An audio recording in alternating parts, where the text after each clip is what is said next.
So, And then, of course, you've got the future of that roof.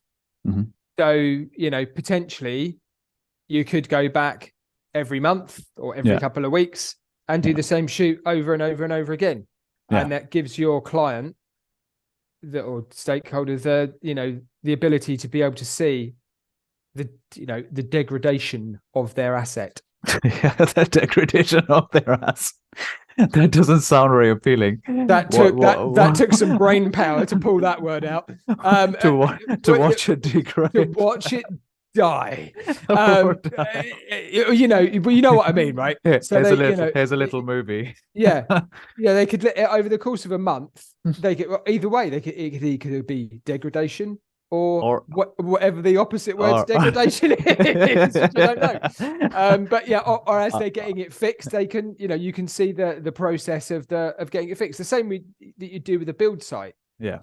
You go and do a shoot once a month and watch the build site grow. Yeah. Yeah. Degradation was probably a bad word. Or growth or improvements or updates. Improvement or growth or updates. Let's not use the word degrade. Watch their roof degrade. Here's some data. The roof is 50% in trouble, and 70% in trouble. Oh, the roof is no longer yes, the roof doesn't exist anymore. Would you like my suggestions to do something about it? You've been capturing the mill too much, Alex. Just like you're seeing the degradation of the mill. I am. It's really sad that place is on its last legs, bless it. So I hope something is done about it. On its last tiles. On its last tiles. Yeah, it really is. And it's under the water table as well. So I don't know whether they're going to do some work on it or whether they'll sell it and then build houses on it. They have to keep the mill though, because it's grade 2 listed, I think. Right.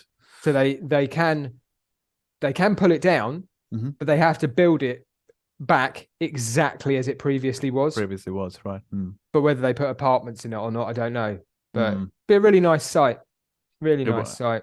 It will, yeah. And we'll be there to capture it when we say. Oh, we will. Yeah. Yes. Without them knowing. Fly over. Now they know. Now they'll know, yeah. Shh, don't say anything.